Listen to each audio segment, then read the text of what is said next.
Levin here, our number 877-381-3811, 877-381-3811. Have you noticed that when it comes to vaccines, things keep changing? First, we were told they couldn't find 20 million of the vaccines. They were missing. Then we were told there weren't enough. Then we're told Biden's going to do 100 million shots in 100 days. Now we're told there's a third vaccine, and so by the end of May, everybody will be vaccinated. It's amazing. This is what we call propaganda. Biden's trying to get in front of the science, in front of the private sector, in front of what's already taking place. It's taken off like a rocket. Johnson & Johnson has a new vaccine. Now we have 3, Biden says. Can you believe that, ladies and gentlemen? In 6 weeks, since Biden was inaugurated, we now have a third vaccine. That's amazing. That's the fastest ever. That's like warp speed. Obviously, it was in development over the past year. Biden had absolutely nothing to do with it. Oh, did you also hear that Merck is willing to work with Johnson & Johnson, allowing them to use 2 of their facilities so they can produce more of the vaccines faster? How did that happen? Well, Biden says he did it. I'm told Biden had nothing to do with it. That's what I'm told. I dug into this a little bit today, that he had nothing to do with it. That Johnson & Johnson contacted some of the companies and Merck raised its hand. Now Biden says everybody's going to be vaccinated by the end of May. Wow. Unbelievable. We're going to need to thank him very, very much. Biden keeps saying there weren't enough vaccine units produced by Trump. Now, let me explain something, folks, since you're not going to hear this anywhere else in the lib media. They're just corrupt. Donald Trump bought hundreds of millions of vaccine shots from 7 different companies because we had no idea which would come up with a vaccine and which would come up with an effective vaccine. So the Trump administration, across the board, purchased millions and millions, tens of millions of vaccines, units of vaccines, from 7 different companies. 7 different companies. Early on in the process, what else did they do? They helped capitalize these companies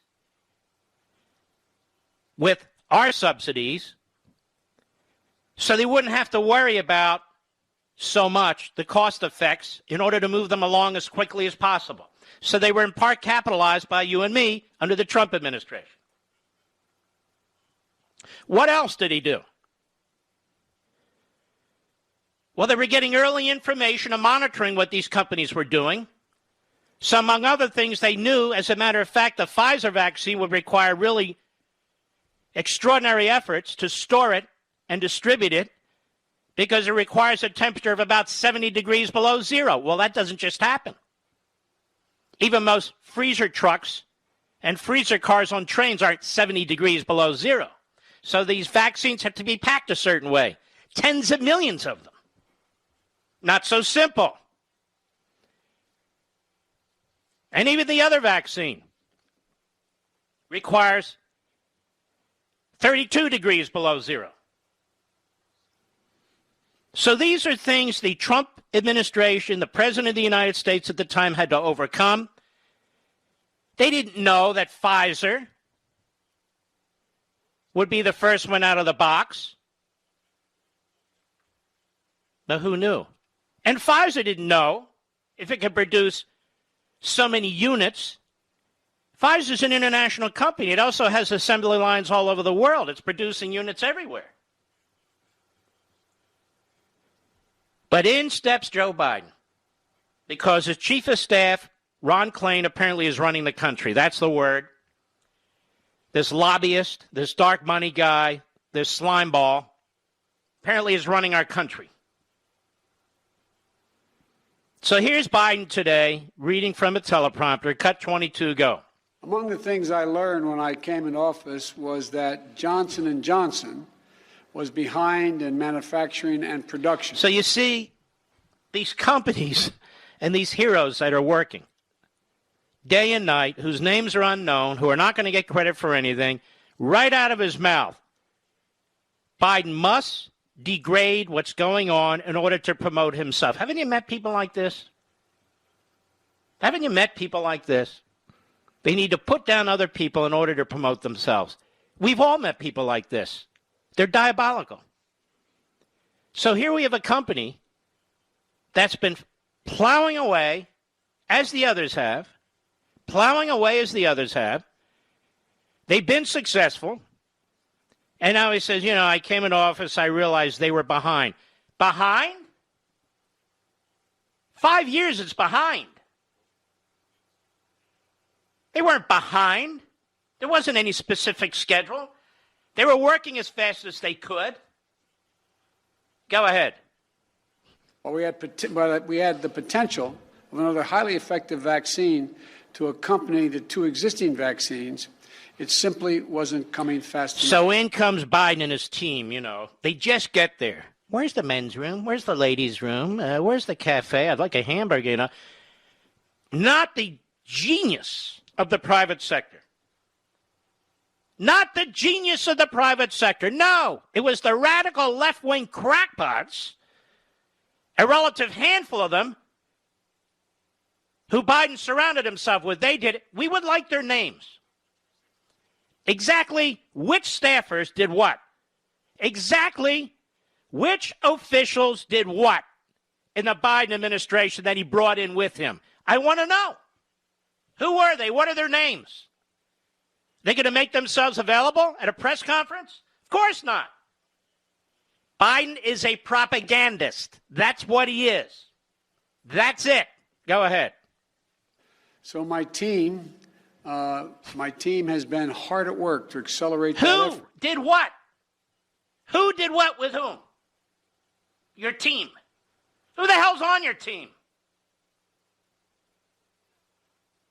I dare not ask him. He doesn't even remember Sheila Jackson Lee's name. Go ahead.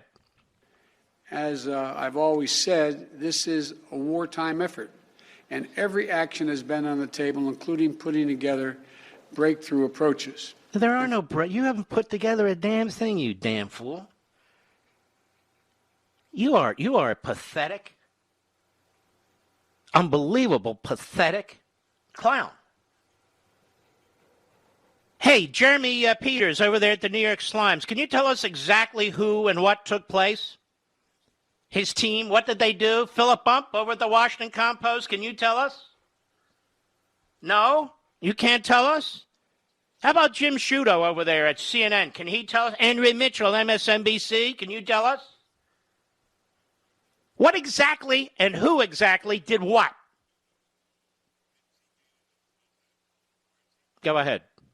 Today, we're announcing a major step forward.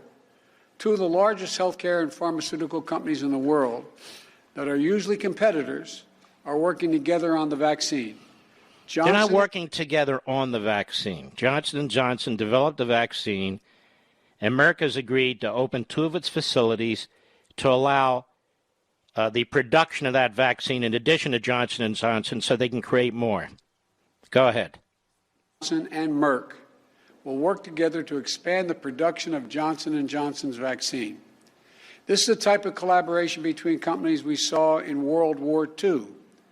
We also invoked the Defense Production Act to equip two Merck facilities to the standards necessary to safely manufacture the J&J vaccine. That's been done the whole time. Trump did it over 50 times. It doesn't take a lot of work to sign a document. And let me tell you, it's not like he's ordering the companies around. I guarantee you Merck said, we need you to sign that act. We need you to sign that act. And we need you to sign that act so we can move capital, so we have a justification for moving capital to do exactly this. That's how that works. It's not like the government sits around and says, hey, you have 2 factories. Now we're directing you. We're nationalizing them. That's not how that works. This has nothing to do with World War II, ramping up and that sort of thing. The ramp up already occurred. It's called Operation Warp Speed. Go ahead.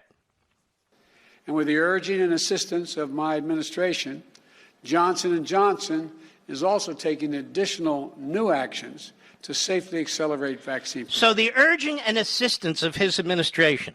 Jeremy Peters of the New York Times, what does that mean? Why is he not specific about anything? At the urging and the assistance of his administration. What did the Biden administration do exactly to get Johnson & Johnson to manufacture faster? How absurd is this? Go ahead. Johnson & Johnson's vaccine manufacturing facilities will now begin to operate 24/7. They didn't need you to tell them that. Folks, the Johnson & Johnson vaccine was just approved 1 week ago.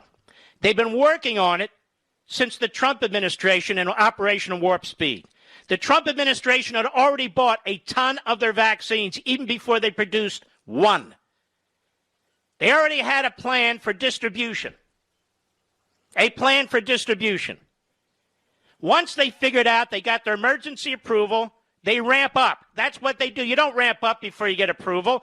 They ramped up, and they're producing 24/7. Biden had nothing to do with that. They're all doing this.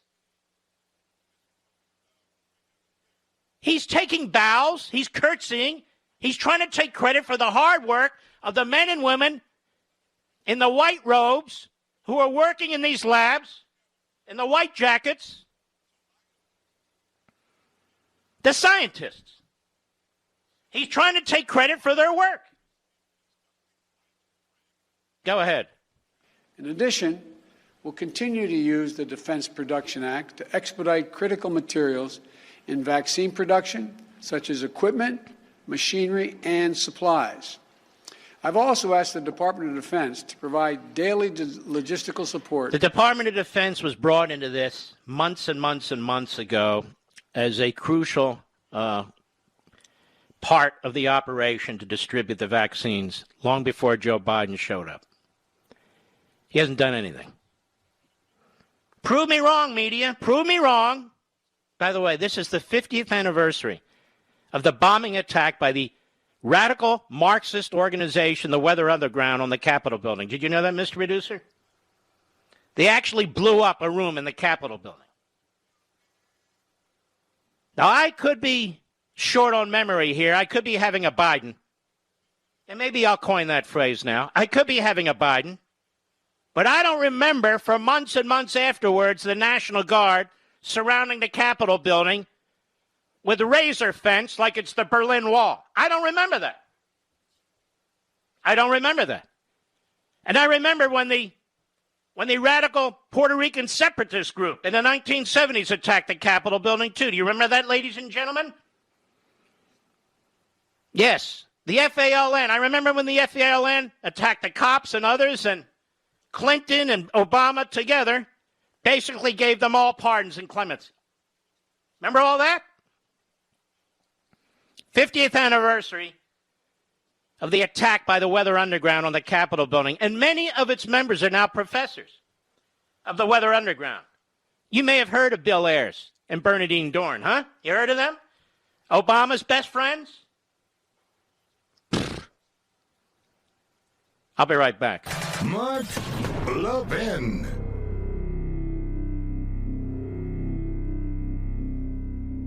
Are you worried about America's future? Times of trouble are full of reasons to despair. But those who built and have preserved our country didn't despair. So to do our part, we need to draw on the books, the history, and the ideas that gave our forefathers and mothers strength and inspiration. Hillsdale College was founded in 1844 to teach these very things, and it teaches them still today. We can all study these things, all with Hillsdale College professors right in our homes. Through Hillsdale's free online courses, we can study the history of our civilization, the wisdom of ancient and Judeo-Christian philosophers, and the writings of Shakespeare and Mark Twain. We can reacquaint ourselves with our Constitution. we can learn how the Constitution has been undermined and, more importantly, how it can be recovered. Friends, as we fight in defense of family, faith, and freedom, let us draw on the best of the past with Hillsdale's guidance to save the greatest nation on earth. Begin learning today at levinforhillsdale.com. That's Levin for Hillsdale.com. levinforhillsdale.com.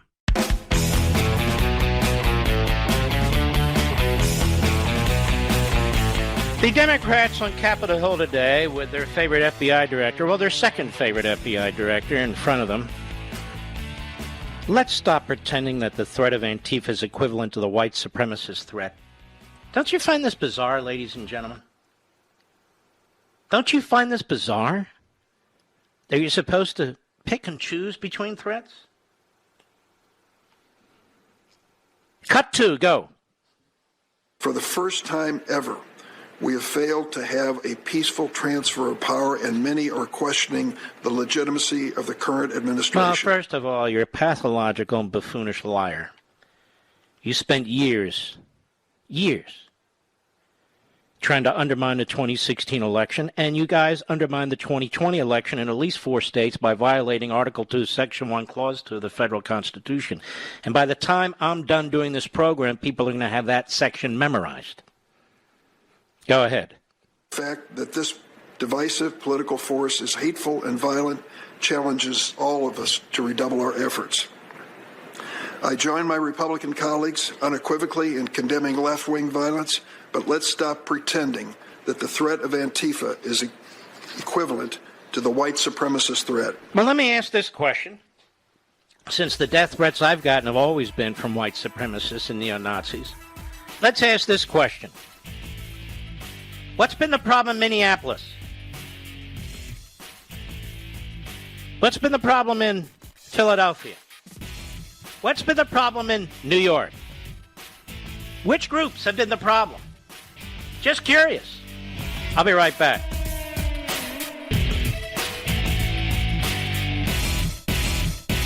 Are you worried about America's future? Times of trouble are full of reasons to despair. But those who built and have preserved our country didn't despair. So to do our part, we need to draw on the books, the history, and the ideas that gave our forefathers and mothers strength and inspiration. Hillsdale College was founded in 1844 to teach these very things, and it teaches them still today.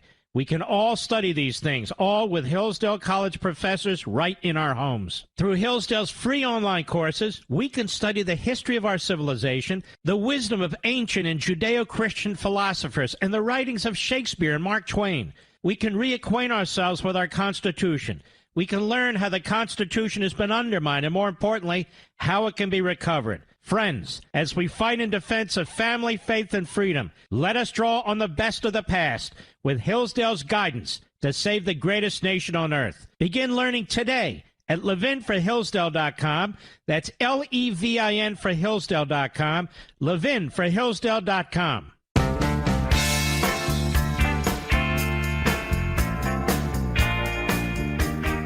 The Mark Levin Show, live and national at 877-381-3811. I want you to listen to the governor of Texas.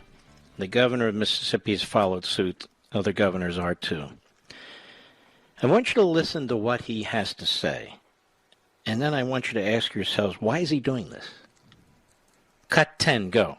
So today, I'm issuing a new executive order that rescinds most of the earlier executive orders.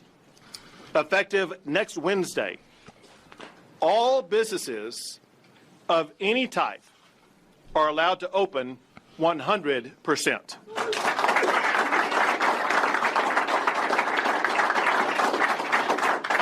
That includes any type of entity in Texas. Also, I am ending the statewide mask mandate. Anybody know why Governor Abbott is doing this? It's because he and his experts are looking at the science and they're looking at the data. And what the science and the data are showing them is what the science and the data showed an expert at Johns Hopkins who gets very little attention. And that is that it appears in this country we're going to have herd immunity by sometime in mid to late April. The combination of people having gotten the virus, the combination of people unlikely to be negatively affected by the virus, little kids and so forth, or younger people, and the combination of the various vaccines. Same with the governor of Mississippi and the governor of Florida, who was on Life, Liberty, and Levin on Sunday. He's been way ahead of everybody. And he saw this too. What they are not going to do is follow Biden. What they're not going to do is follow Fauci. Fauci has created massive, cataclysmic economic and health dislocations and maladies in this country. History, 100 years from now, will be treating him like some kind of a quack. Not today, because we don't see things clearly today. The people who write with poison pens. But these governors are looking at the data. They're looking at the data in their own states. And they've reached the conclusion that these lockdowns, these partial lockdowns, all these mandates and so forth are now really the exercise of raw fascistic power without a scientific cause. We played for you last night a gentleman by the name of Congressman Donalds. Very impressive young man. And he comes out, he speaks with other freshmen, and he says, look, I forgot my mask. I left it in my office. That said, I had this virus. I have the antibodies. I can't get it. I can't give it. So to come out here and wear a mask would be fake. Just like the president, the vice president, the Speaker of the House wearing masks, they all got vaccinated. They can't get it, they can't give it, but they're all wearing masks. Fake. Fake. And that's true. Governor Abbott, the governor of Mississippi, before them, the governor of Florida. These people want what's best for the people that they represent, the citizens of their state. They're closer to them than Dr. Fauci. Dr. Fauci's not out there meeting anybody.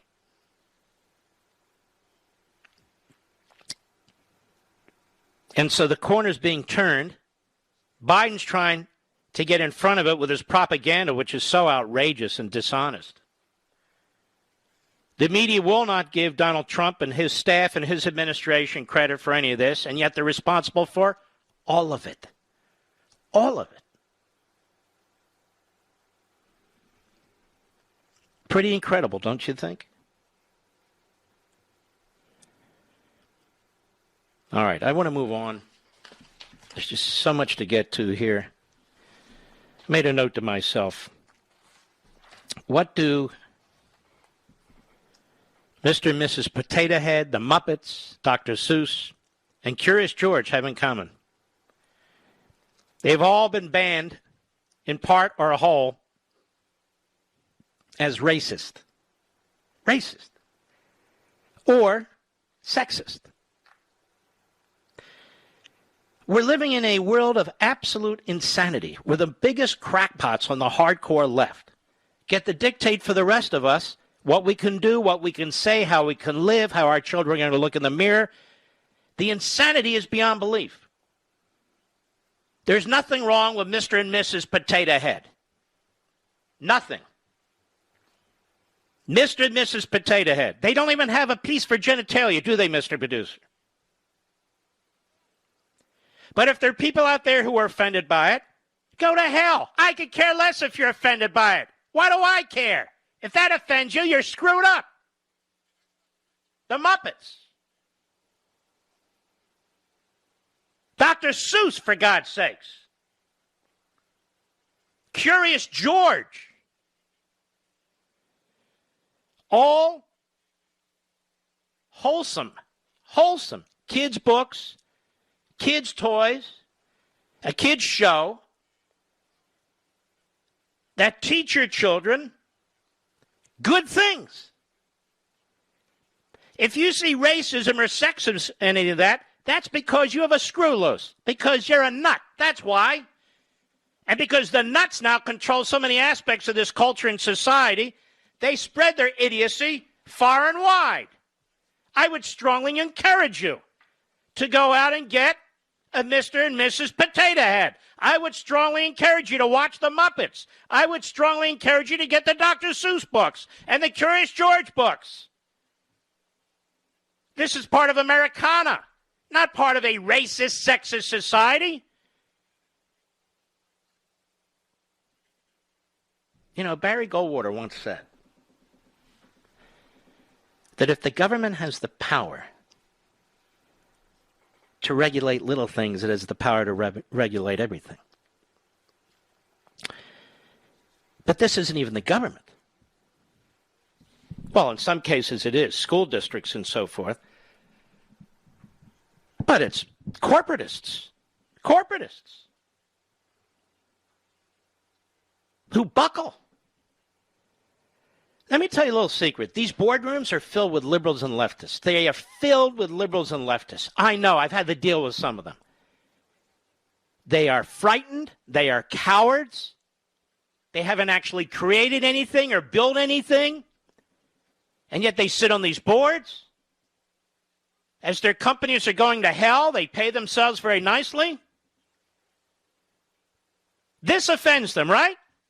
Mr. Potato Head and Mrs. Potato Head, the Muppets, Dr. Seuss, and Curious George. And yet, they're not offended by concentration camps in China. Them they'll do business with. That's all right. They're only slaughtering Christians and Muslims and God knows what else. That's okay. That doesn't offend them. The Islamo-Nazi regime in Iran, where Joe Biden's making nice, that doesn't offend them. No, that doesn't offend them. This offends them. So while we're focused on Mr. and Mrs. Potato Head and the Muppets and Dr. Seuss and Curious George, let me tell you what else we're not focused on. The massive increase in murder in our inner cities. The massive increase on black murder in our inner cities. Instead, what are we supposed to do? Start banning books. You see, then we'll feel better. Ban the books, but undermine the cops. This is the hellish existence that the left is creating for us. The hellish existence. The left should have no say over our children ever again for what they've put them through in the last year. It's the left who's kept your kids out of the classroom. It's the left who push your kids one grade behind. It's the left who's caused mothers and fathers to have to give up their jobs in order to take care of their kids.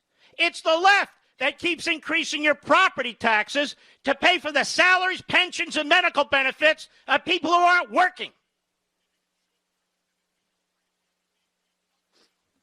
Oh, and it's going to get worse because Joe Biden's there, man. He's signing away.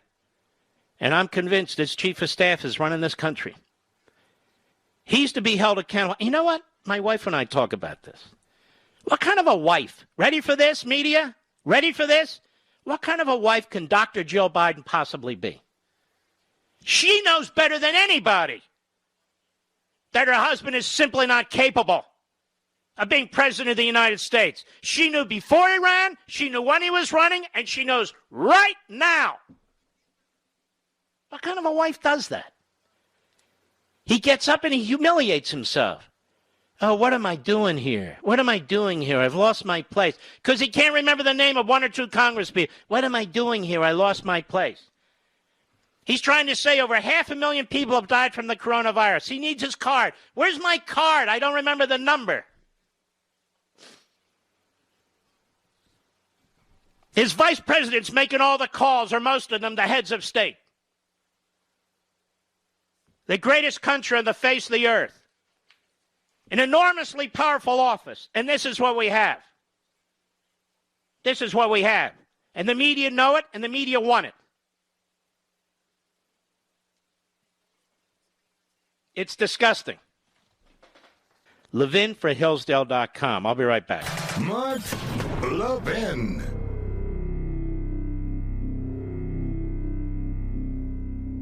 Are you worried about America's future? Times of trouble are full of reasons to despair. But those who built and have preserved our country didn't despair. So to do our part, we need to draw on the books, the history, and the ideas that gave our forefathers and mothers strength and inspiration. Hillsdale College was founded in 1844 to teach these very things, and it teaches them still today. We can all study these things, all with Hillsdale College professors right in our homes. Through Hillsdale's free online courses, we can study the history of our civilization, the wisdom of ancient and Judeo-Christian philosophers, and the writings of Shakespeare and Mark Twain. We can reacquaint ourselves with our Constitution. We can learn how the Constitution has been undermined, and more importantly, how it can be recovered. Friends, as we fight in defense of family, faith, and freedom, let us draw on the best of the past with Hillsdale's guidance to save the greatest nation on earth. Begin learning today at levinforhillsdale.com. That's Levin for Hillsdale.com. levinforhillsdale.com.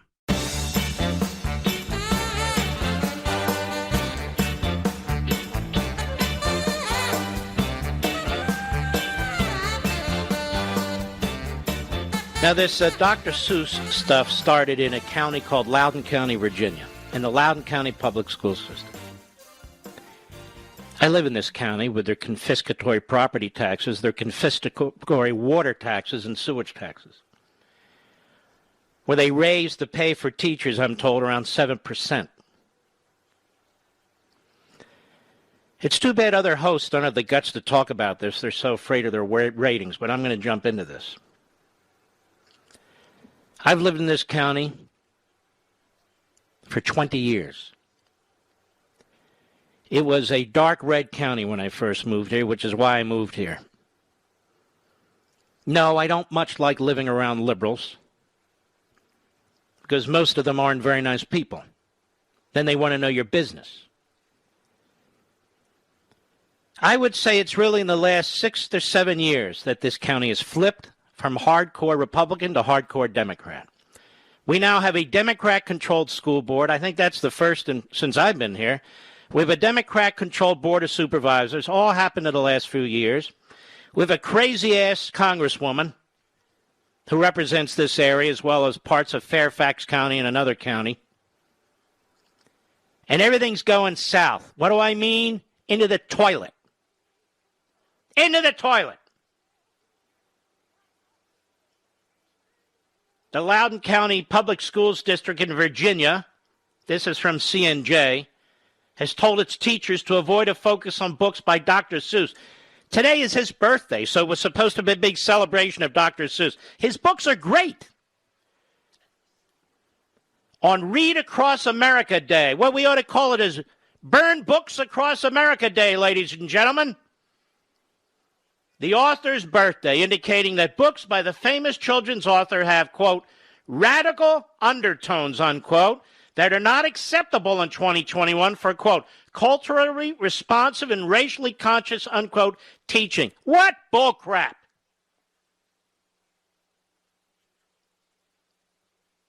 Realizing that many schools continue to celebrate Read Across America Day in partial recognition of Dr. Seuss's birthday, it is important for us to be cognizant of research that may challenge our practice in this regard.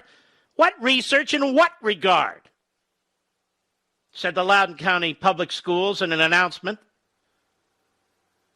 As we become more culturally responsive and racially conscious, all building leaders should know that in recent years there has been research revealing racial undertones in the books written and the illustrations drawn by Dr. Seuss, the school district said. In its guidance, quote-unquote, for educators, the district cited research that found the author's work filled with Orientalism, and anti-blackness, and white supremacy. What? However, later on Facebook, the Loudoun County Public Schools District put out a message saying that Dr. Seuss's books, quote, have not been banned. No. though it added in part that the strong racial undertones revealed in books written and illustrated by Dr. Seuss include anti-Japanese American political cartoons. Gee, I thought they were talking about the New York Times with their anti-Semitic cartoons, Mr. Producer. Or maybe the Democratic Party and the comments coming out of the mouths of those slobs, may I say. Depicting African Americans for sale captioned with offensive language. It went on, we continue to encourage our young readers to read all types of books that are inclusive, diverse, and reflective of our student community. Not simply celebrate Dr. Seuss. Dr. Seuss and his books are no longer the emphasis of Read Across America Day in Loudoun County Public Schools. Now, National Read Across America Day is celebrated every year on March 2nd on Dr. Seuss's birthday. Theodore Seuss Ted Geisel. His children's books, more than 60, have sold in excess of 600 million copies.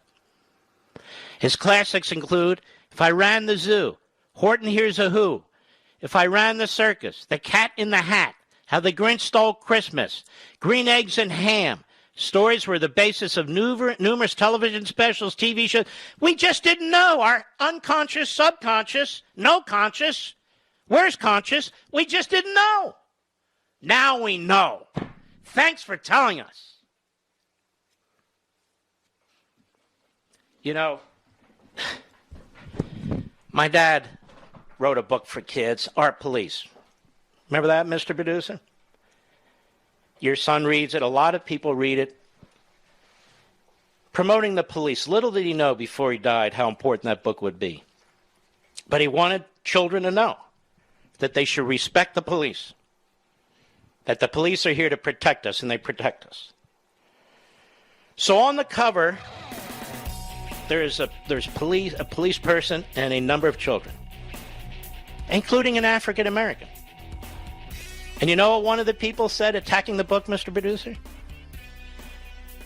Where are the African Americans? I said on the cover, you a-hole. Where do you think? It's a very... whatever. I'll be right back. From the Westwood One Podcast Network. He's here. He's here. Now, broadcasting from the underground command post, deep in the bowels of a hidden bunker, somewhere under the brick and steel of a nondescript building, we've once again made contact with our leader, Mark Levin. Hello, America. I'm Mark Levin. Our number, 877-381-3811. 877-381-3811. So I made a mistake. My dad's book, Our Police, has 3 human beings on the cover. 2 little kids and a female police officer who appears to be a Latinx, Mr. Producer. And Mr. Call Screener, who is of Puerto Rican ancestry, Richie V. We got a real mix here. Very diverse on the program. And, but it was his book, Proverbs, that had 4 kids on the front, and the most prominent one is an African-American young man. I thought I would point that out. The insanity goes on right here. This is a Daily Caller report. Arizona Education Department provides equity toolkit, quote unquote, that shows racism starts at 3 months. Racism starts at 3 months. We have allowed the black separatist movement. We have allowed the radical, I don't even know what to say, the radical sex movement. We have allowed the neo-Marxist movement. We have allowed all these intersecting, or what they call intersectionality, all of these intersecting radical elements to dictate this society, what we're going to become and what's happening. Rather than treat another human being as a human being. Rather than focusing less on race and physical features and more on soul and spirit, heart and mind. We have these balkanizing elements in our society that hate the country, that want to create as much hate and jealousy towards one another as possible. And I fear they're succeeding because the American people are a good people. A good people. A great people. We send men and women off to war, possibly to die or to lose limbs or to lose sight or hearing and so forth, into the Middle East to defend Muslims and Arabs. We send them into Africa, special operation forces. We send them into other parts of the world, the Far East. Of course, we fought our way through Europe. In other words, the Yank, red-blooded Americans, regardless of faith, race, or anything else, putting their lives on the line for other people. You see, I would run our school systems quite differently. I would run our school systems quite differently. I would require funding in the budget to send the kids to at least one of the major Civil War battlefields to know what took place there. What took place there? I would send them to Independence Hall in Philadelphia. What took place there? Two things. The Declaration and the Constitution. I would send them to Boston to see what took place there and at the surrounding areas in Boston. That's what I would do. We have a great history. We have a history of perfecting our society. Not making it perfect, I said perfecting it. We have a history of trying to right wrongs. But it is a glorious history. You know how I know? You know how I know? Because unlike China, unlike Cuba, unlike Venezuela, unlike North Korea, unlike Iran, unlike all these other truly sick regimes, people can come into the United States and people can leave the United States. If the United States is as horrific as the neo-Marxists and the Democrat Party and the media and academia and entertainment and professional sports think it is, they're free to leave. Oh, it's my country too. That's not the point. If it's as bad as they say, there must be other places on earth that are much better. And yet, tonight as I speak, we have a border crisis. The Department of Homeland Security now estimates that we're going to have upwards of 120,000 unaccompanied minors, mostly teenagers, across the border during the first year of the Biden presidency. 120,000, breaking all records. Why would people south of the border, who are not white for the most part, want to come to such a country? Want to risk their lives, want to leave their own countries, their own cultures, their own families to come to the United States? Why would they come here?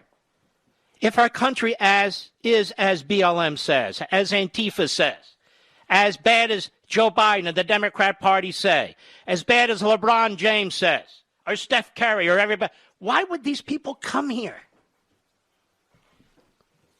Haven't they heard? Haven't they heard that capitalism is destroying the people in this country? Haven't they heard that? that the white supremacists run everything in a white-dominated society. Haven't they heard this? Aren't they aware of this? That we have such massive economic inequality. Don't they know this?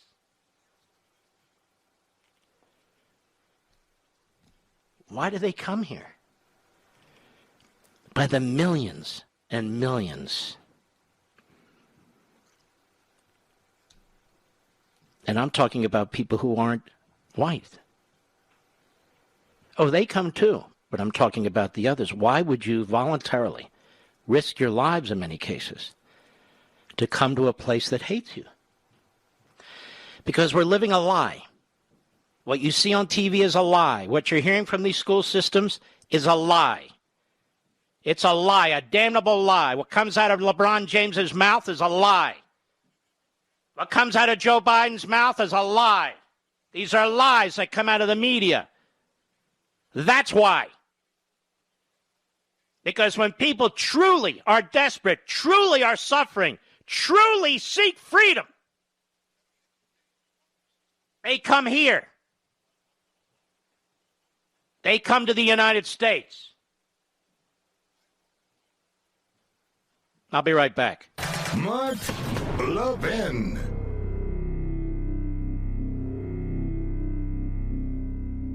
Over 2,000 of you, my listeners, made the switch from overpriced wireless carriers to Pure Talk over the past few months. We want the rest of you to join us and to see what we're talking about. If you're with AT&T and Verizon or T-Mobile, your family could save over $800 a year just by switching to Pure Talk. You get great coverage, you can keep your phone and your number, and you'll save a fortune. Pure Talk is the top-rated wireless company by Consumer Affairs, with the absolute best consumer service team based right here in America. Does that sound good? Well, it gets better. Right now, get unlimited talk, text, and 6 gigs of data, just $30 a month. And if you go over on data, they don't charge you for it. They don't care. Go to puretalkusa.com and enter promo code Levin Podcast. Again, puretalkusa.com, promo code Levin, Levin Podcast. And when you do, you'll save 50% off your first month. That's puretalkusa.com, promo code Levin Podcast. Pure Talk USA, simply smarter wireless.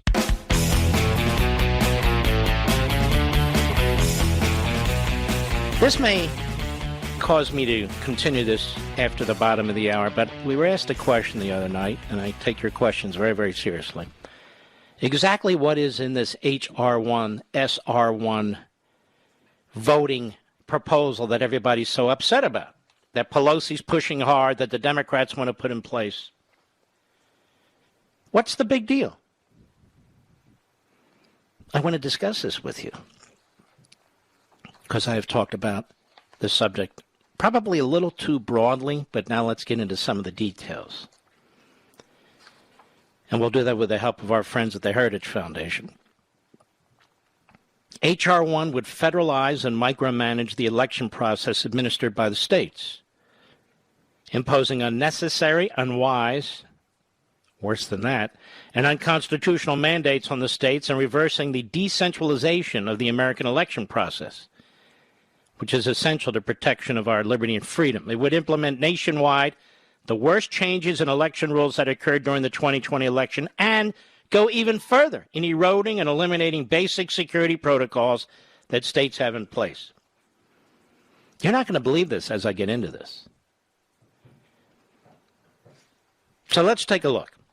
What would it do? Seize the authority of states to regulate voter registration and the voting process by forcing states, ready, to implement early voting, automatic voter registration, same-day voter registration, online voter registration, and no-fault absentee balloting. So there you go. Fraud up the wazoo. Right New York Times, right Washington Post, fraud up the wazoo. No advanced society votes like this. In fact, no third world society votes like this. So you might as well abolish the vote. So they're going to disenfranchise us. That's what they're going to do. Make it easier to commit fraud and promote chaos at the polls through same-day registration, as election officials would not have time to verify the accuracy of voter registration information and the eligibility of an individual to vote and could not anticipate the number of ballots and precinct workers that would be needed at specific polling locations. Again, Cloward and Piven, two radical Marxist professors who wanted to bring down this society. One of them is now gone. One of them is still with us. Flood the field, flood the system, overwhelm the system cracks. Then blame the system and step in and take over. What else would it do? It would hurt voter turnout through 15 days of mandated early voting. Mandated early voting. By diffusing the intensity of get-out-the-vote efforts, it would raise the cost of campaigns. Voters who vote early, of course, don't have the same information on Election Day. For instance, let me give you an example. Let's say you have early voting in New York, which you do, and all these schlubs vote for Andrew Cuomo. And then all of a sudden it comes out he's been molesting his staff. Too late, you already voted. Well, I want to take it back. Too damn late. What else would it do? Degrade the accuracy, and this is all intentional, of registration lists by requiring states to automatically, register all individuals, not citizens, all individuals from state and federal databases, such as the State Department's motor vehicles. I don't know. When I'm relying on integrity, that's where I go, Mr. Producer. Corrections and welfare offices, federal agencies such as the Social Security Administration, Department of Labor, the Federal Bureau of Prisons, the CDC. This would register large numbers of ineligible voters, including aliens, and cause multiple or duplicate registrations of the same individuals, and put federal agencies in charge of determining a person's domicile for voting purposes, as well as that individual's taxing state. So in other words, you're on a DMV list, right? You're on a Social Security list if you pay into Social Security. Let's say you're getting Medicare or Medicaid. You're on 3 lists. More. Constitute a recipe for massive voter registration fraud by hackers and cyber criminals through online voter registration that is not tied to an existing state record, such as a driver's license. This is why the media do not want you to talk about voter fraud. Because remember, the media are not journalists. They're corrupt. They're Democrats. There's not a dime's worth of difference. There is no room between the Democrat Party and the media on any issue, on any candidate. Now listen to this. It would make it a criminal offense for a state official to reject a voter registration application, even when it is rejected under color of law, because the official believes the individual is ineligible to vote. So anybody who claims the right to vote is going to get the vote. Nobody's going to put themselves at criminal risk. It would also require states to allow, 16 and 17-year-olds to register. So when combined with a ban on voter ID and restrictions on the ability to challenge the eligibility of a voter, plus same-day registration or online registration, this would effectively ensure that underage individuals could vote with impunity. Aliens, underage individuals, multiple voting. It's as if the Democrat Party sat down, went through all the integrity aspects built into the state laws, one after the other, and then drew up a bill to get rid of all of them. Why are they doing this? Why do you think? They're tyrants. What else would it do? Any Democrat, some of you folks live in these districts where you have, like this guy in northern Gosheimer, whatever his name is. He votes for $1.9 trillion. He's bought and paid for by the teachers union. He votes for all this crap, and then he pretends he's a moderate when he goes, I'm actually a moderate. Votes for impeachment twice. I'm really a moderate up here. My name is Josh, and you can know me. Yes, I'm part of the committee to get things done here. The committee for Republican, Democrat, and Independent. Oh yes, he's a liberal hack. Let me continue, shall I? The law would require states to count ballots cast by voters outside of their assigned precincts, overriding the precinct system used by almost all states that allows election officials to monitor votes, staff polling places, provide enough ballots, and prevent election fraud. So in other words, you go to the town next door and you say, hey, I'm Ernie Gravatsky, I'm here to vote. You're not on our list. Excuse me, are you challenging me? No, please, don't report me. Mandate no-fault absentee ballots, which are the tool of choice for voter thieves. It would ban witness signature or notarization requirements all over the country for absentee ballots. It would force states to accept absentee ballots received up to 10 days after the election, as long as they're postmarked by Election Day. Oh, wow, that'll be cool. And require states to allow vote trafficking. We call this vote harvesting. So that any third parties, including campaign staffers and political consultants, can pick up and deliver absentee ballots. See what I mean? They've gone through every single safeguard, rail guard, and have destroyed them. This is a corrupt, diabolical, evil political party, the Democrat Party. They've done enormous damage to this country. Slavery, segregation, now Marxism, now this. Am I right, New York Slimes and Washington Compost? Are you awake? Are you out there? Huh? You slept through the Holocaust. I just want to make sure you're awake. Prevent election officials from checking the eligibility and qualifications of voters and removing ineligible voters. Preventing them from doing it. Preventing them. Ban state voter ID laws, period. No voter ID laws. And there's more.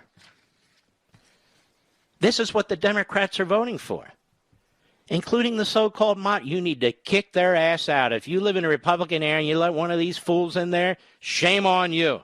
They are destroying the country. We need to take the House, take the Senate, take the presidency, and put these fools back in their ideological box. I'll be right back.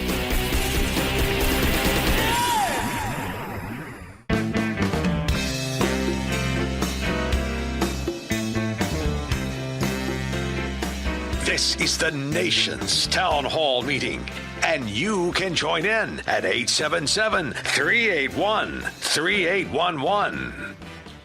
There's one other point I wanted to mention to you just to show how Soviet-like this is, because this isn't election reform or anything of the sort. This is an effort to destroy completely, utterly, and comprehensively our electoral process. That's what it is. And you should oppose it. And oppose it openly and without equivocation and without apology. Because they'll obviously wrap this in race. It's what they do. They use black people, brown people, yellow people, and red people. They use all kinds of minorities to advance their totalitarian ideology. And that's exactly what it is. But I want you to listen to this provision.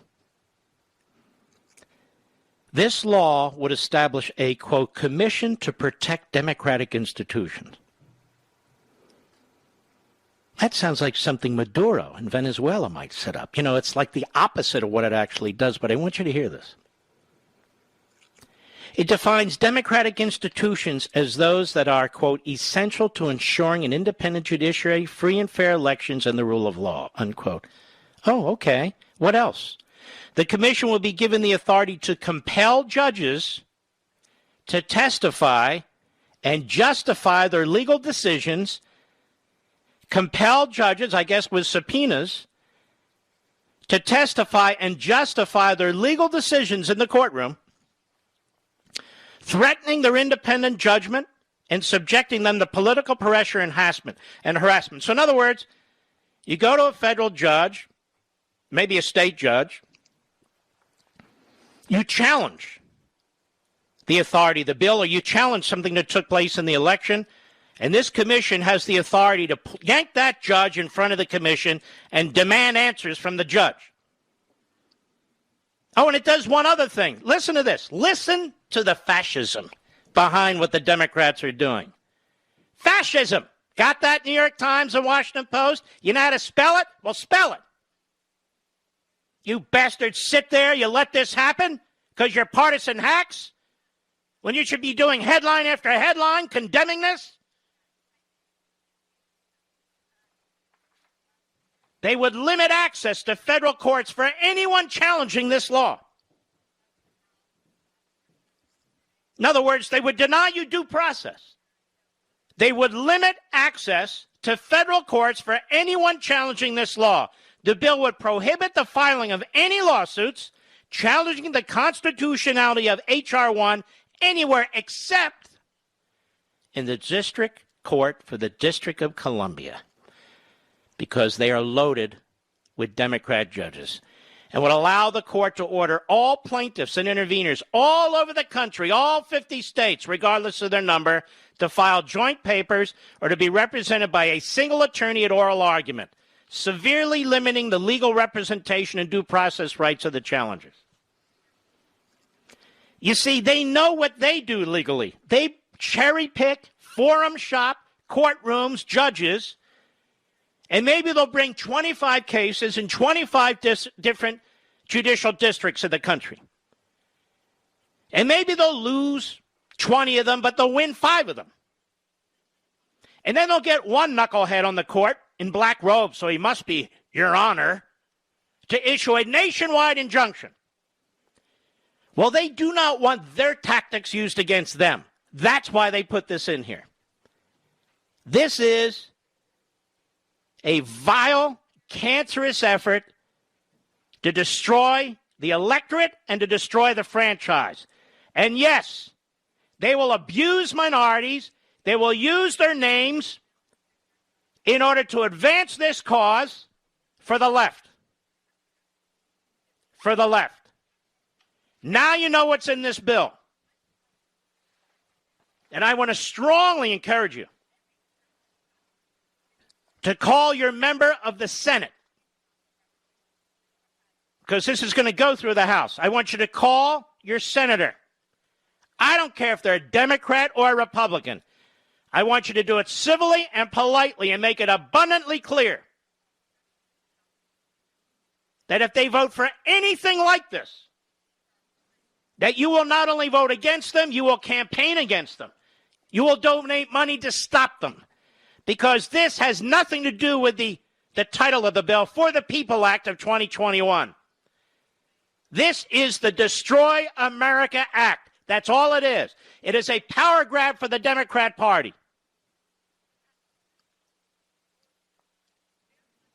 And if we don't stand up to this, we don't stand up to anything. We have no hope.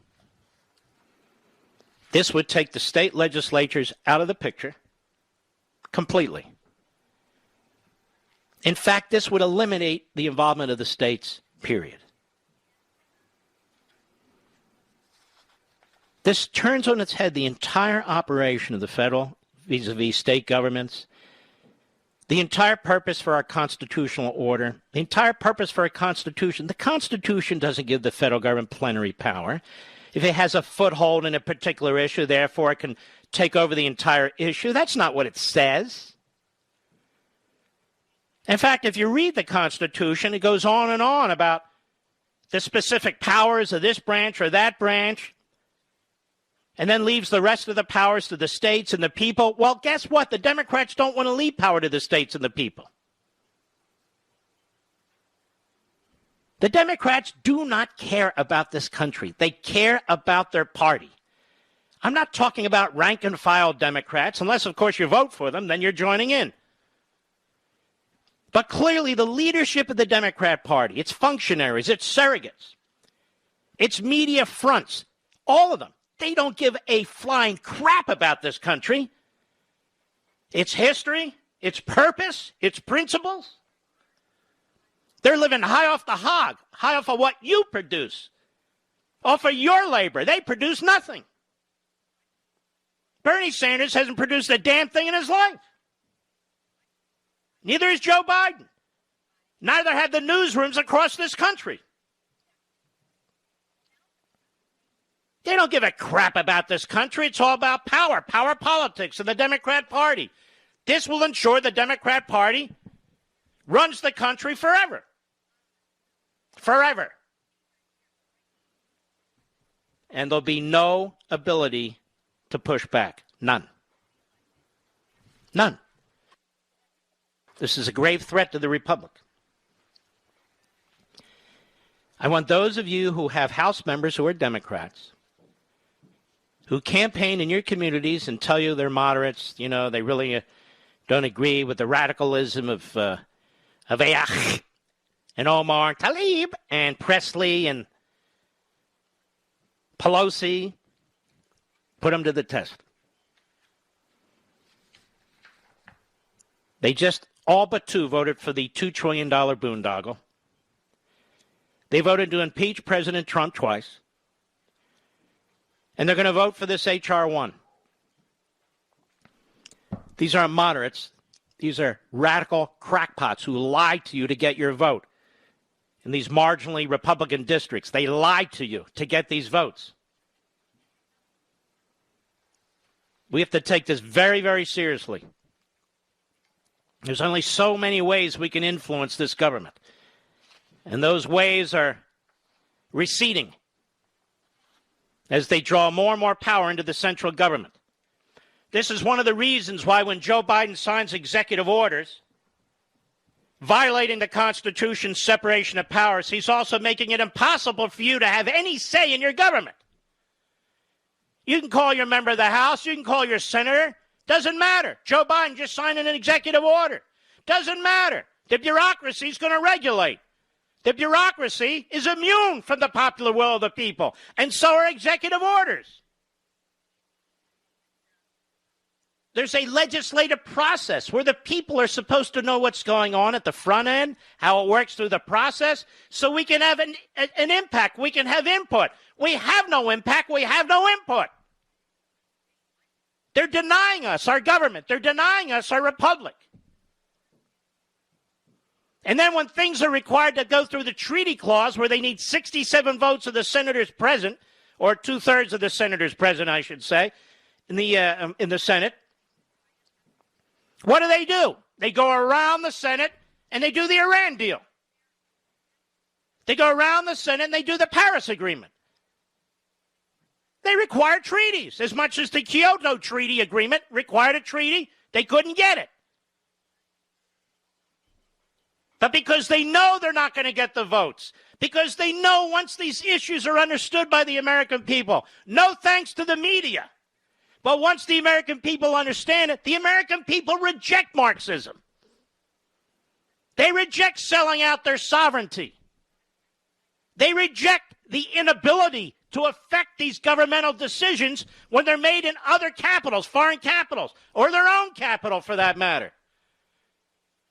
Joe Biden never ran on an open border. He lied. Joe Biden never ran that he would shut down oil pipelines. He lied. Joe Biden never ran on destroying girls' high school sports. He lied. Unbelievable. And just to show you how the media are, they not only cover this all up, they don't dig into any of it. Let me ask you a question. It's a footnote, but it's important. If Donald Trump's son, Don Jr., or Eric, were under active criminal investigation, wouldn't there be leaks by now, Mr. Producer? Wouldn't we be reading about it in the newspaper, connecting the dots? Secret sealed indictments, all kinds of speculation out there. Oh my God, it might lead all the way up to the President of the United States. This might be his downfall. Oh yes, maybe he'll have to be subpoenaed to testify. What will he do? Nothing. Not a word. We have no idea. Isn't that fascinating? Nothing. Silence. I'll be right back. Mark Levin.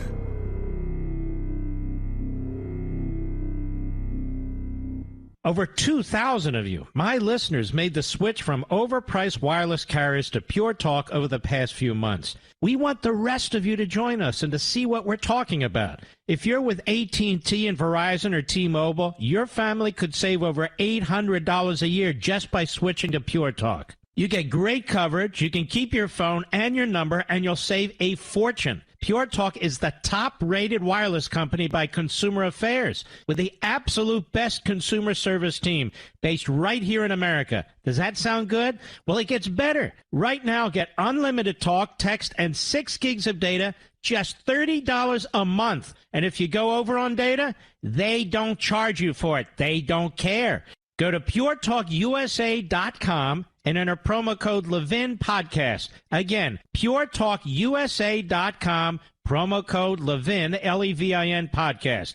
And when you do, you'll save 50% off your first month. That's puretalkusa.com, promo code Levin Podcast. Pure Talk USA, simply smarter wireless.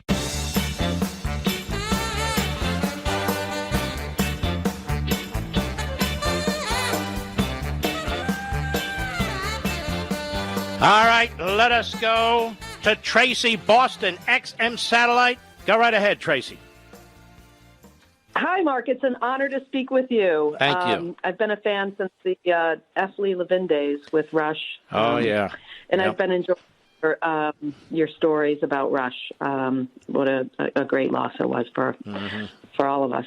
But I wanted to talk. There's so many things I could comment on tonight, but I wanted to talk about what you opened the show with and the Johnson & Johnson collaboration with Merck and the Biden administration taking credit for that. And I work in the pharmaceutical industry, but I'm no expert, but just, what I've seen, I work on the commercial side, but in the industry over 25 years, I can attest that, these agreements happen all the time in manufacturing and marketing and co-promotion and co-production. Are you telling me they don't need Joe Biden to tell them to do this stuff? This goes on all the time.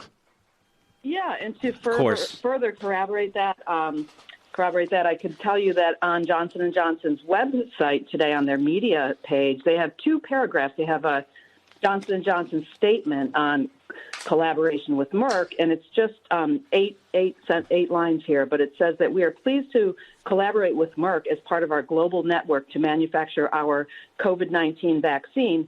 Merck has a long history of vaccine expertise, and we expect this manufacturing arrangement will enhance our production capacity so that we can supply beyond our current commitments. Since January of 2020, we have been working directly with governments, health authorities, and other companies to help end this pandemic. Merck is the 9th manufacturer to join our global network, and so on and so forth. So we only have 30 seconds. So Johnson & Johnson's been working with multiple companies, multiple countries, before Joe Biden was even president of the United States, you're telling me? Since 2020, January, over a year ago. Over a year ago. And he steps up there and takes credit for what this company and these people are doing. It is a disgrace. It is a horrible disgrace. Thank you very much. I appreciate it. We'll be right back. From the Westwood One Podcast Network. Ladies and gentlemen, this final hour of the podcast is sponsored exclusively by AMAC, the Association of Mature American Citizens. Now over 2 million conservative members strong, AMAC believes in and stands up for the values that we care about: faith, family, and freedom. Thank you for listening, and please support AMAC. And you can become a member at amac.us/join. He's here. He's here.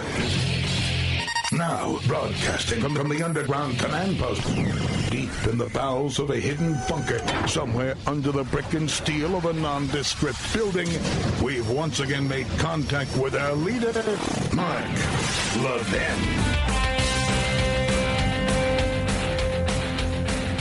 Hello, America. Mark Levin here. Our number, 877-381-3811. 877-381-3811. I don't know if I'm supposed to say this or not, Mr. Producer, but I like to say and communicate with my audience what I think my audience needs to know. I don't know if this is news-making or not. I haven't even discussed it with you, I don't believe. As you folks know, Rush Limbaugh and I were very, very close friends for over a quarter of a century. And he used to call me F. Lee Levin. It was such an honor to know him. as I did, and honored to know his brother David the way I do. What a fantastic family. I honestly don't know Catherine, although I attended their wedding. But I had a very, very close association with Rush. So I'm just going to tell you this because people keep asking me. I have no intention of moving from this time slot. None. Period. This is the time slot that I've built up over the last 20 years. This is the time slot I like. We have arrangements outside of Cumulus Westwood One with major broadcast competitors, including iHeartRadio and Entercom and Salem and so many other wonderful, wonderful, wonderful broadcast companies. So we will continue to do what I do here. And I wanted to reassure you and let you know that. Nobody's passed over me. Nobody's done anything like that. There are no rumors. There is no gossip because nothing's happened other than my telling you what I'm going to do. And even the people in power don't know what I was going to tell you. So that's my plan. Same day, same time, same place. And I very much enjoy this time slot. You know, when I started in radio, and I'm the green one. You know, Rush has been in radio forever. Sean came sometime after him, and I came sometime after him. When I came into radio, there wasn't a lot of real estate left. On Eastern time, Rush was noon to 3. Sean was 3 to 6. I said, all right, let me give a whack at 6 to 9, and I was warned, well, that never works, that time slot. I said, why? Well, because on the East Coast, people are eating dinner. They got all kinds of stuff going on. They're worn out. Maybe they want to watch some TV. I said, perfect. Then that's the time slot I want. Besides, on the West Coast, it's 3 to 6 p.m. It's the same with Fox. When I had a wonderful meeting with the executives at Fox several years ago at their request, and they asked me to do a show. I told them the kind of show I wanted to do, and I also told them I'd like to do it on Sunday. I'd like to do it very late Sunday because people don't think that time slot can work. And so my time slot originally was, remember, Mr. Producer, 10 p.m. Eastern time. Well, because of you, you're so fantastic, you're so loyal, you're so curious, and you want to learn, and that became the biggest time slot on primetime cable on Sunday night. Now it's 8 p.m. because they moved me up to 8 p.m. But there were occasions in my radio career when I was asked to go up against Sean or go up against Rush, and I was smart enough to put a provision in my contract that said they can't make me go against my friends without my permission. And, of course, they wouldn't ask me because they know they would never get my permission. On WABC in New York, for many, many years, the lineup from noon to 9 p.m. was Limbaugh, Hannity, Levin. And as a matter of fact, that was the lineup on many, many stations across America. Then changes came to radio broadcasting, to the corporations involved in it, or whatever. And there was a bit of a divergence. But never with my show or Sean's show or Rush's show. I've not only had the support of now Westwood One, we've always had the support of iHeart and Entercom and Salem, and again, all the other magnificent companies out there, and there are many that run this program. And I feel I have an obligation to my radio affiliates to do what I'm doing, not to create great dislocation. It's hard enough that we lost the king of radio from noon to 3. So I don't feel like we should be jerking around the schedule that much. That's my opinion. That's what I'm communicating here over the airwaves. And this is where I belong. Does that make sense, Mr. Producer? So I want you to be aware of it. No matter what any inferences are drawn by people who don't know anything. There's no inferences to be drawn. I just stated what I'm doing with myself. It was always what I was going to do with myself. I never gave it a second thought. And I believe Rush would want it that way. All right. Back to this. Ben Williamson, who I understand at one point worked for Mark Meadows and so forth, they had a very interesting tweet. He said Congress authorized $68 billion for schools last year, and only $5 billion has been spent. $63 billion just sitting there. Now they demand another $129 billion, which is almost $200 billion collectively, when Biden's own press secretary admits none of it would be used until 2022. About as clear-cut a political hostage-taking as you'll ever see. They were given $68 billion, they've spent $5 billion. Now they want another $129 billion that won't even be spent this year. Now that's enough. Enough of the BS. Enough of ruining our children. That's enough. Enough of this crap with Dr. Seuss and all the rest of it.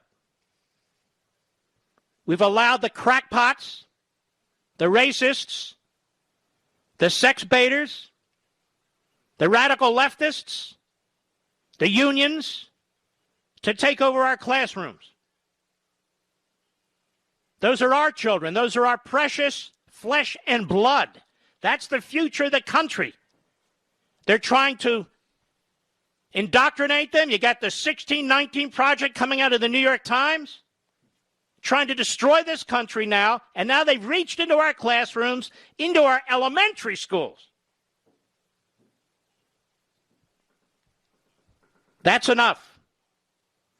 And I'm glad that some in the media have finally figured out the strength of the teachers union. You know, when I used to be president of Landmark Legal Foundation, and even now the great Landmark Legal Foundation under their president, Pete Hutchison, we fought these teachers union. We fought the National Education Association, the American Federation of Teachers.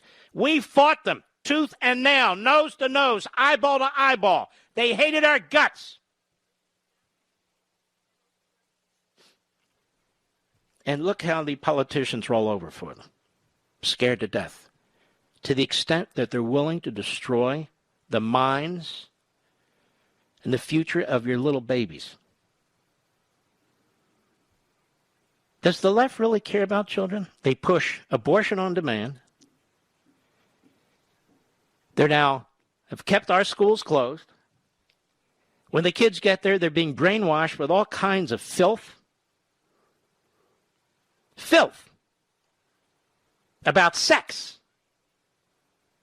and genitalia and bigotry and racism.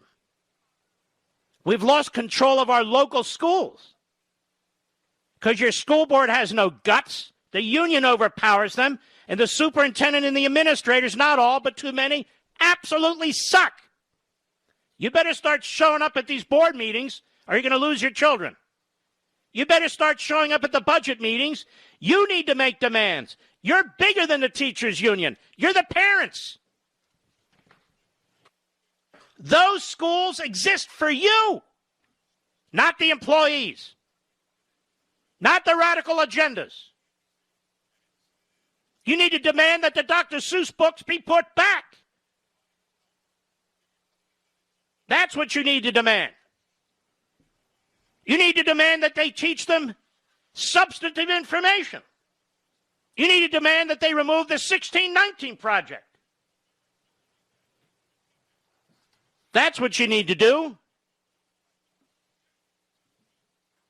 I'm going to go out, maybe online, but go out this weekend and buy Mr. and Mrs. Potato Head, Mr. Producer, and I'm going to give it to my grandkids. And I'm going to make sure they have a full complement of Dr. Seuss books.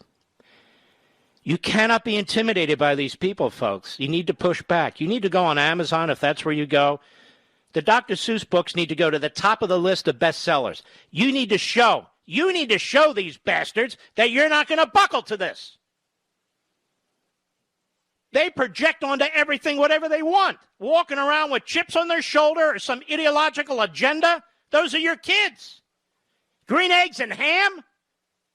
Green eggs and ham? Are you kidding me? The Muppets? If you would have told me Mr. and Mrs. Potato Head would become controversial, I would have thought you lost your marbles. But you haven't. They have. So do the opposite of what they tell you to do. The absolute opposite. And you, Mark, what can we do? Well, you can organize school board meetings to bring several hundred parents every single time till these issues get resolved. Hundreds of parents. And bring a few hundred taxpayers who don't have children in the school system with you as well. That's what you need to do. I'll be right back. Mark Levin.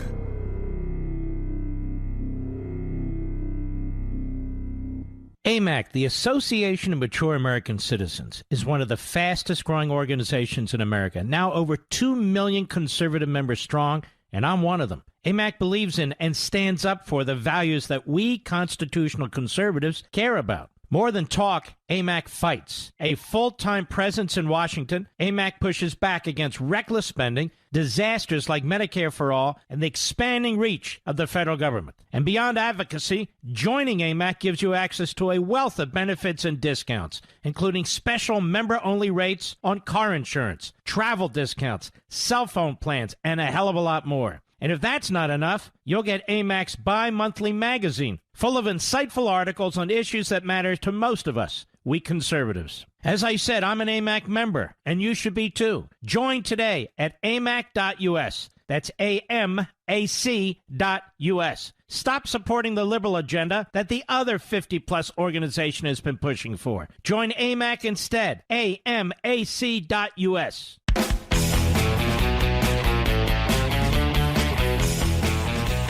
So Mitch McConnell, he won his election back in November, as you know, so he's very cocky now. He's very, very cocky. And I want the people of Kentucky to know, well, let's listen to what he has to say. Then I want to ask the people of Kentucky a question. Cut 19, go. Former President Trump this weekend took a lot of credit for your re-election in your speech at CPAC. I was wondering if you could respond to his comments there, and also how you think his endorsement might impact 2022, especially if he endorses against one of your senators like Lisa Murkowski. Yeah, well, I want to thank him for the 15-point margin I had in 2014 as well. Really? So it's just a cakewalk for you, huh?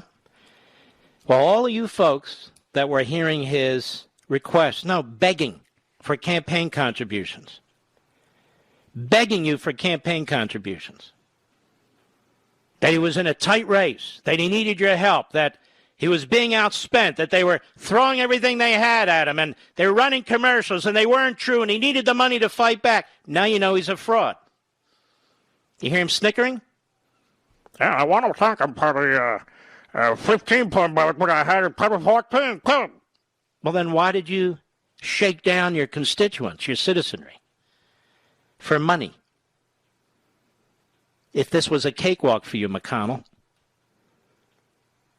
This is a very, I have no use for this man, none whatsoever. He starts the fight with Trump. He says the most disgusting things about him. He wants him criminally pursued. And then he's offended. I think somebody needs to look into the arrangements that Peter Schweizer's talked about on this show now twice, maybe 3 times, between the communist regime in China and the freight shipping that his family's involved in. Somebody needs to look at that, don't you think, folks? I think so.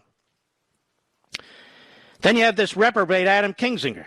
Adam Kinzinger is only welcome now on CNN and MSNBC. So now, in addition to attacking Donald Trump, he's now attacking the entire conservative movement, CPAC. He's now attacking all conservatives, young and old, who went to the Conservative Political Action Committee event over the weekend. And so he's a useful idiot. That's why CNN and MSNBC invite him, and that's why he goes. He's now appearing more than the porn actress and her lawyer. He's there all the time. If he's defeated, I guarantee you he'll be a contributor right there with Kasich. Because they have the feel for the Republican Party, don't you know? No, they're stooges. They're stooges. Alison Camerata, one of the dumbest people in media, but she's only one of them because there's so many. Cut 20, go. When you hear the applause and you hear the enthusiasm of the crowd there, the base, the Republican base at CPAC, do you ever worry that you're the outsider, that you're not where the party is? Yeah, that is a worry. It's not a worry because I'm, worried about my future and, oh, heavens, I might lose an election. All right, stop. So, again, the people who have voted for Kinzinger, look how he blows you off, just like McConnell. I'm not worried about losing my election. I'm a shoo-in. They tried to beat me before. I'll beat them again. What's the problem? I'm not worried about my representation of the citizens in my district. No. Why would I worry about that? I'm not going to lose. I mean, I might, but I'm not. Go ahead. Because if that is where the party fully is, and CPAC's usually, it's kind of a little different of a group. It may not be this year, but if that's where the party is, the party's in real trouble. Because what that's showing is you had 17 people between the House and Senate that said that an insurrection on the Capitol was impeachable. Well, let's stop right there. There wasn't an insurrection on the Capitol, you idiot. Do you even know what an insurrection is? Did you call the attack on the White House an insurrection? On the federal courthouse in Portland an insurrection? Of course not. You know now about all the pre-planning. You know now that the President of the United States recommended that they have 10,000 National Guardsmen there. You're a liar, like Liz Cheney. That's why you need to be removed and defeated. And that's why she does too. It's one thing to have a disagreement, but you're liars. You're flat-out liars. Go ahead. And even if you didn't believe it, but you thought it was bad, that's one thing. But what they seem to be doing there is saying that we were completely wrong for actually defending the Constitution. You didn't defend the Constitution. How did you defend the Constitution? What did you do to defend the Constitution? Were you in Pennsylvania, in Georgia, Michigan, or Wisconsin? Were you arguing any of the cases or defending the lawyers who were arguing the cases that were making the point that the governor and the state courts don't have the power to change the election laws? You say you stand for the Constitution. Do you even know what the Constitution says? No, you're a dimwit. Go ahead. I would be worried is not so much on what it means for me. I mean, if I think you're not worried about what it means for you, why do you keep talking about yourself and the fact that your family's attacking you? Sounds to me like you're an egomaniac and a narcissist. I could be wrong, but I suspect I'm right. When will your next appearance be on CNN or MSNBC? Maybe you'll be on Stephen Colbert next. I'll be right back.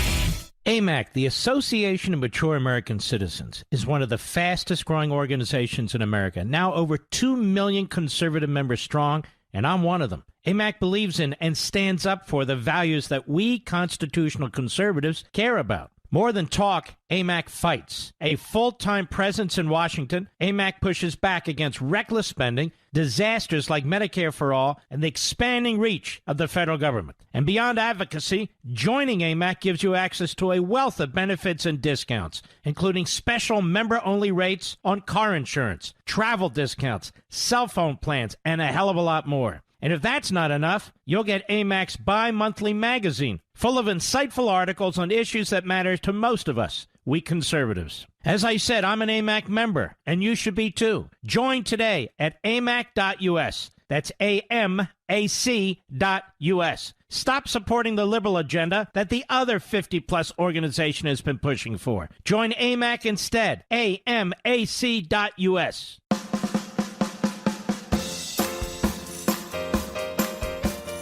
If you're trying to reach Mark on the air, call him at 877-381-3811. The Mark Levin Radio Show continues.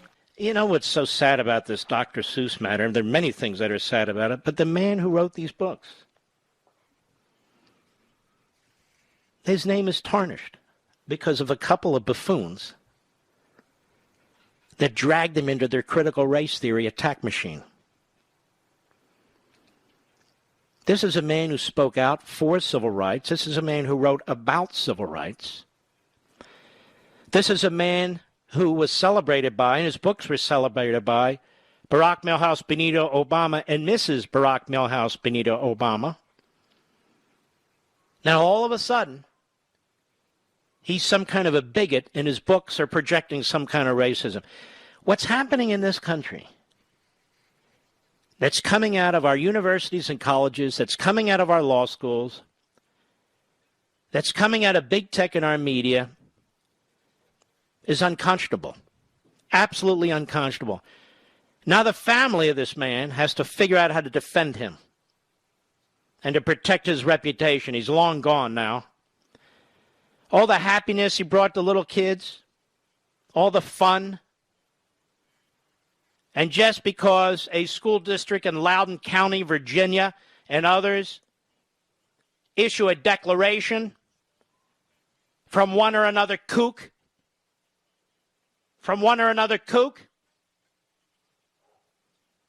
all those decades of work, all those decades of building a reputation, all those decades of supporting civil rights and civil liberties, all those decades of this man being celebrated, all of a sudden in one day, poof,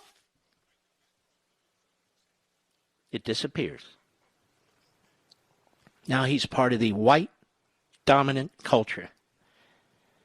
And obviously, to draw the way he drew and to say what he said, he must have had an unconscious problem with race. I'm telling you to go on Amazon tonight, grandparents and parents alike, if you don't have any of these wonderful books, books of the imagination, books that teach kids not what to think, but how to think, how to imagine. 600 million copies sold.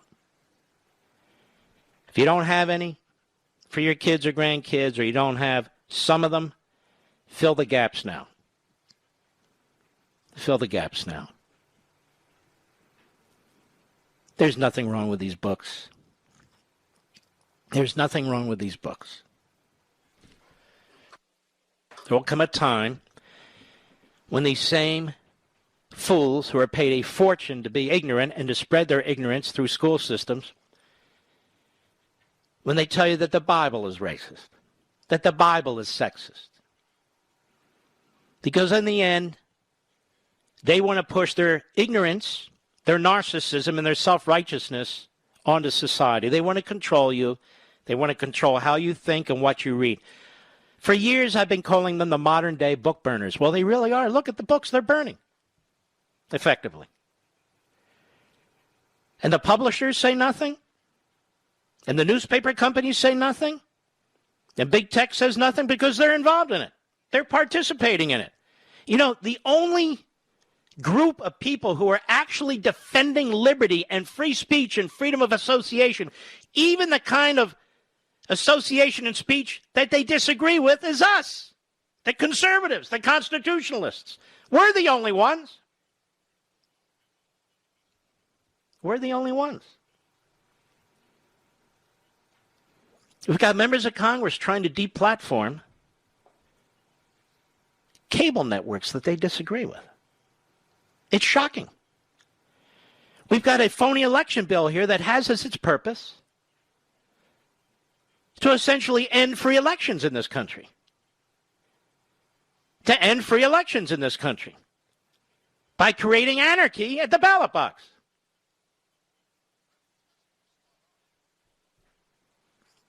Let's talk to Brandon in Reston, Virginia. Brandon on WMAL. How are you, sir? I'm fine, Mark. How's it going? And thank you for the information on H.R. 1. Yes. It was spectacular. You're welcome. In connection with that, I wanted to say that in 2005, I'm sure you're aware of this, there was a commission that issued a the Carter-Baker Commission. Correct. And it seems like if And you know what they said? They said no to mail-in voting. Said no to mail-in voting. Exactly. They said. And you know what else is interesting, if I can interrupt you briefly? They said no to mail-in voting, as most of Europe has after trying it.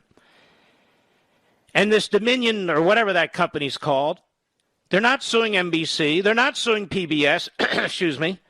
They're not suing CBS. They're not suing any members of Congress who accuse them of various forms of incompetence and so forth. Leading up to the election, these machines were under attack. They were under heavy attack from the Democrats, from the Democrat media. Heavy attack. And now, of course, you're a conspiracy nut if you say anything. That said, I noticed they're not suing any Democrats. They're not suing any media outlets on the left. And I just find that odd. I find it very odd.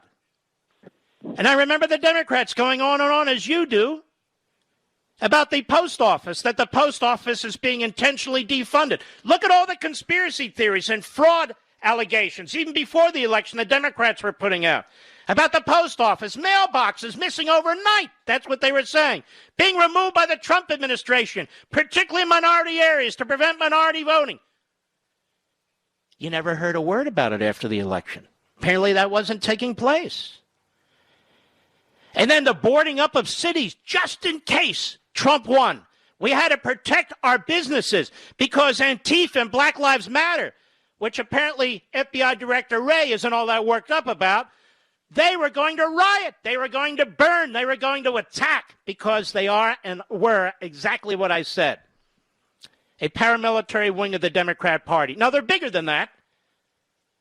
They're bigger than that. They'll roll the Democrat Party if they have to. They attack everything. But clearly in this instance, when they endorsed Biden, two of the co-founders of Black Lives Matter essentially did that. Anybody but Trump, well, we know who that means. And so then the plywood came down. There weren't any riots. And now they say, don't you dare question what happened in these 4 states when it comes to even the constitutional violations that are right in front of your face. You can't miss them. Pennsylvania, Michigan, Wisconsin, Georgia, Arizona. There's no doubt that the laws were changed by bodies that didn't have the constitutional authority to change them. Period. Right Washington Post, right New York Times. Nobody's ever challenged me on this, ever, in any effective way. And so, we have the Carter-Baker Commission, you're exactly right, that warned against mail-in voting. But the Democrats want chaos. They want anarchy. They want Cloward and Piven. They want to be able to say this is a mess that they created, so we need the federal government to step in, and we need to do this. So the very people who burned down the building are not telling us how to rebuild it. Go ahead. Exactly. The other thing I wanted to mention, this is really funny. These are the same folks that look to Mandela and South Africa as to how they ran their election.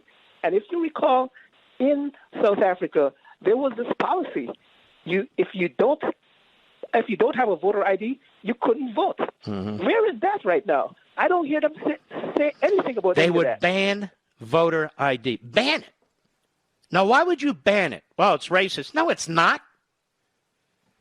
Then everything about the federal government's racist. You can't get in a federal building without an ID. You can't get a 6-pack of beer.